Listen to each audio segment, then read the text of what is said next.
Equation बना ली थी। सो इसमें क्वेश्चन में समझने के लिए आपके लिए कौन सा वर्ड जरूरी है कि इनवर्सली, कि इनवर्सली में हमारे पास क्या सिचुएशन होती है, और दूसरा वर्ड क्या है डायरेक्टली। तो आपको दोनों वर्ड को समझना जरूरी। Bismillahirrahmanirrahim. Assalamu alaikum viewers. I hope you are well. This is Muhammad Fizan and the topic is class 10 exercise 3.2 chapter number 3. Chapter name is variation और question number 8. Question number 8 तक question number 7 तक हम ये बात सीख चुके हैं कि वेरियस डायरेक्टली और वेरियस इनवर्सली किसे कहते हैं। तो फिर इस क्वेश्चन में आपको मैं दोबारा समझाऊंगा कि वेरियस डायरेक्टली और वेरियस इनवर्सली किसे कहते हैं और इसका क्या काम होता है। ठीक है, तो इसमें आप क्वेश्चन नंबर 8 में भी अब जो है ना वेरियस इनवर्सली का यूज हुआ है। तो इसको आप कैसे पता लगेगा कि ये वेरियस इनवर्सली है या वेरियस डायरेक्टली है, क्योंकि कहीं कहीं आपके पास ये वर्ड भी आएगा। ठीक है, various inversely and various directly. ठीक है, various inversely and various directly. सही है, ये वर्ड आपके पास अक्सर आएगा। ठीक है, अच्छा इसका मतलब क्या होता है वेरियस इनवर्सली में आपके पास बात ये आएगी अगर कोई एक चीज़ कम हो रही है ना, मतलब इंक्रीज हो रही है या डिक्रीज हो रही है, जो भी है, अगर इंक्रीज हो रही है या डिक्रीज, तो दूसरी चीज़ क्या होगी, उसकी ऑपोजिट होगी। मतलब अगर एक चीज़ इंक्रीज हो रही है तो दूसरी क्या होगी, डिक्रीज होगी। तो इसमें ऑपोजिट चीज होगा। ठीक है, इंक्रीज के उलट क्या होगा, डिक्रीज। अगर डिक्रीज हो रहा है तो उसके उलट क्या होगा, इंक्रीज। सही है, तो ऑपोजिट सिस्टम चलेगा इसमें। और इसमें क्या सिचुएशन होगी, अगर एक चीज़ डिक्रीज हो रही है, डिक्रीज, तो दूसरी क्या होगी, इंक्रीज होगी। ठीक है, तो ये सिचुएशन, और इसके लिए जो सैंपल यूज होता है वो ये वाला है। ठीक है, तो ये वेरियस इनवर्सली या वेरियस डायरेक्टली के लिए होता है। अब वेरियस इनवर्सली में क्या सिचुएशन होता है और वेरियस डायरेक्टली में क्या सिचुएशन होता है, मतलब कि इसके सैंपल किसे, अगर वो x और y का वेरिएबल का यूज करते हैं, x और y कहते हैं, या x y वेरियस इनवर्सली है या वेरियस डायरेक्टली है, इन दोनों के लिए, तो हम क्या सिचुएशन, अगर इनवर्सली में बात आता है तो x इज ये वाला सैंपल यूज होगा वेरियस वाला, और 1/y हो जाएगा। ठीक है, इसमें ऑपोजिट होगा। एक वर्ड किस चीज का यूज होगा, रेसिप्रोकल का। ठीक है, रेसिप्रोकल का यूज होगा। और दूसरे में क्या होगा कि x डायरेक्टली प्रोपोर्शनल क्या होगा, y हो जाएगा। ठीक है, सो आई होप आप लोगों को वेरियस इनवर्सली और वेरियस डायरेक्टली का समझ आ चुका होगा। ये कॉन्सेप्ट मैं हर क्वेश्चन में यूज कर रहा हूँ। क्वेश्चन नंबर 7 में भी किया, 6 में भी किया, मतलब 1 से लेकर मैं चलता हुआ आ रहा हूँ। ठीक है, तो क्वेश्चन नंबर 13 तक इंशाल्लाह हम ये क्वेश्चन समझेंगे, ये वाली बातें समझेंगे। अब क्वेश्चन नंबर 8 की तरफ आते हैं। आई होप आप लोगों को कॉन्सेप्ट समझ आ चुका होगा। तो आते हैं क्वेश्चन की तरफ। क्वेश्चन में ये लोग क्या कहते हैं और इसको हमने कैसे सॉल्व करना है। ठीक है, तो आते हैं क्वेश्चन की तरफ।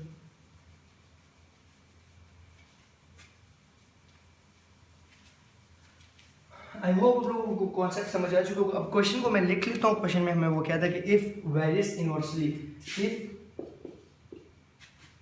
y various inversely 1/x। अब डायरेक्ट इन्होंने सैंपल यूज किया, पिछले क्वेश्चन की तरह नहीं है, क्योंकि पिछले क्वेश्चन में इन्होंने वर्ड यूज किया था वेरियस इनवर्सली एंड वेरियस, और y की वैल्यू आपको दी गई है 4 एंड x, व्हेन x आपके पास क्या है, x इज इक्वल्स टू आपके पास है 3, और आगे वो हमें क्या रखे, फाइंड x when y,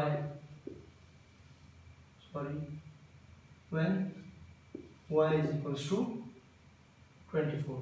अब देखिए बात समझने की कोशिश कीजिए। यहाँ पे मैं कह रहा कि इफ y वेरियस इनवर्सली, मैंने आपको समझाया y वेरियस इनवर्सली क्या होगा कि ऑपोजिट ही होगा, दूसरी वाली रेसिप्रोकल में वैल्यू आएगी।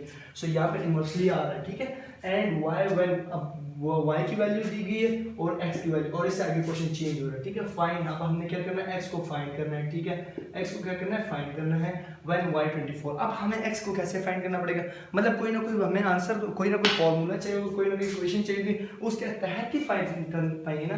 तो इसीलिए उन्होंने क्वेश्चन के पहले में लिख दिया कि y वेरियस, अब y क्या वेरियस इनवर्सली है। ठीक है, y वेरियस इनवर्सली है। ठीक है, किसके, 1/x के, y इनवर्सली है 1/x के। सो हम क्या करेंगे कि y वेरियस इनवर्सली की जगह मैं इसको डायरेक्ट चेंज कर दूंगा, किसमें, इक्वल k 1/x कर दूंगा। ठीक है, k कांस्टेंट का यूज कर दिया मैंने। अब मुझे y की जो वैल्यू दी गई है वो है 4, और जो x की वैल्यू मुझे दी गई है वो है 1/3। अब ये 3 यहाँ पे क्या हो रहा है, डिवाइड हो रहा है, 1 की डिवाइड और दूसरी साइड जाके क्या हो जाएगा, मल्टीप्लाई हो जाएगा।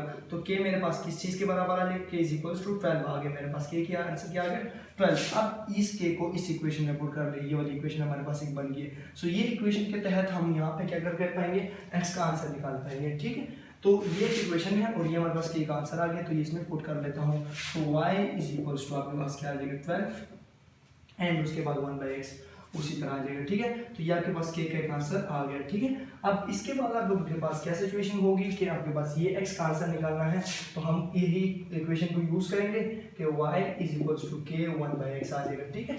अब उसके बाद आप लोगों के पास क्या सिचुएशन होगी कि y का जो आपको आंसर देंगे वो हम पुट कर लेंगे 24y के बराबर था, ये वाली बात, और k की जो आंसर आपके पास है वो है 12y है, ठीक है। आपके पास k का आंसर क्या है 12y आया हुआ है, और यहाँ पे x इसके क्या होगा डिवाइड होगी, मतलब 1/x, तो 1 ऊपर मल्टीप्लाई हो गया, k 1/x है तो k ऊपर मल्टीप्लाई हो तो k डिवाइड बाय x आ गया, तो k की वैल्यू क्या है आपके पास 12 थी, ठीक है।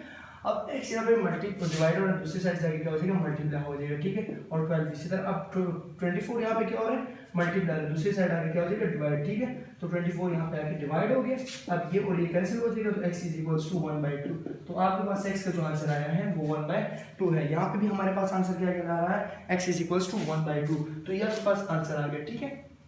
सो आई होप आप लोगों को समझ आ चुकी है कैसे हमने क्वेश्चन नंबर 8 में x का आंसर और हमने एक इक्वेशन बना ली थी। सो इसमें क्वेश्चन में समझने के लिए आपके लिए कौन सा वर्ड जरूरी है कि इनवर्सली में हमारे पास क्या सिचुएशन होती है, और दूसरा वर्ड क्या है डायरेक्टली, तो आपको दोनों वर्ड को समझना जरूरी है, डायरेक्टली का भी और इनवर्सली वर्ड, ठीक है। सो इसके सैम्पल के ये वाला आई होप आप लोगों को क्वेश्चन नंबर 8 में समझ आ चुकी होगी कि कैसे हमने इसको सॉल्व करना है।